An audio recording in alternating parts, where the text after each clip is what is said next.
మాఫీ చేసింది పావలానే, రైతులకు చేరింది 7,500 కోట్లే. రుణమాఫీ బండారం బయట పెట్టిన బట్టి 31,000 కోట్లు మాఫీ చేశామంటూ మంగళవారం ఉదయం వాక్య, సాయంత్రానికి వాస్తవం చెప్పిన డిప్యూటీ సీఎం. బ్యాంకర్ల సమావేశంలో బయటపడిన నిజాలు. రుణమాఫీ చేసింది 18,000 కోట్లు, అందులో రైతులకు అందింది 7,500 కోట్లు. మొత్తం మాఫీ చేశామని సర్కార్ గప్పలు, నిజాలు దాచేసి అవాస్తవాలతో ప్రచారం. రైతులు రోడ్డెక్కిన పట్టించుకొని సర్కార్. రుణమాఫీపై సీఎం రేవంత్ రెడ్డి ఆయన మంత్రివర్గం రోజుకో మాట కాకుండా ఏకంగా పూటకో మాట మాట్లాడుతూ విమర్శలను ఎదుర్కొంటున్నారు. మంగళవారం ఒక్కరోజే ఉప ముఖ్యమంత్రి బట్టి విక్రమార్క 2 కార్యక్రమాల్లో పాల్గొనగా ఒక్కో చోట ఒక్కోలా మాట్లాడారు. ఇక చూడండి, 18,000 కోట్లు రైతుల అకౌంట్లో పడలేదట. 7,000 కోట్ల రూపాయలు మాత్రమే రైతుల అకౌంట్లో వేసిందట. అంటే ఇంకా 11,000 వేయలేదు, వేసినామని చెప్తాను. మొత్తం 18,000 కోట్ల రుణమాఫీ వేసినామంటాను.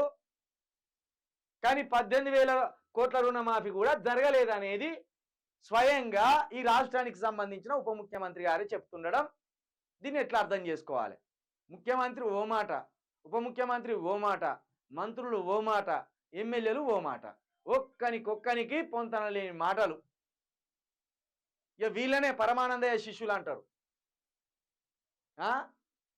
పార్టీల ఓ పద్ధతి లేదు, పార్టీకి దిక్కు లేదు, పార్టీలో ఎవడేం మాట్లాడుతుండో పట్టించుకోడు, ఎవని రాజ్యం మాందే. పైగా సిగ్గు లేకుండా మంత్రులందరూ రుణమాఫీ డబ్బులు తిన్నారు. గతంలో రైతు బంధు బీఆర్ఎస్ ఎమ్మెల్యేలకు బీఆర్ఎస్ మంత్రులకు పడితే ఒక్కొక్కరు అంగీలు లాగులు చింపుకునేది.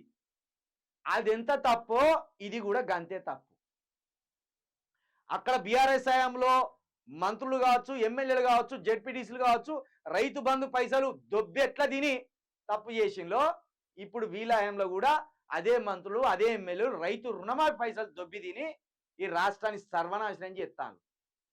ముఖ్యమంత్రి గారు పావలవంతే ఇచ్చిన వాట నువ్వు రుణమాఫీ, ఇక మరి ఇంకా 75% వేయలేదని మీ ఉప ముఖ్యమంత్రి గారే అంటున్నారు. మరి ఇప్పుడు ముఖాలు ఎక్కడ పెట్టుకుంటారు? ఇక రైతులు చెప్పులతో కొట్టమంటే కొట్టరా? మీకే వదిలిపెడతాం ఈ ముచ్చట్లని.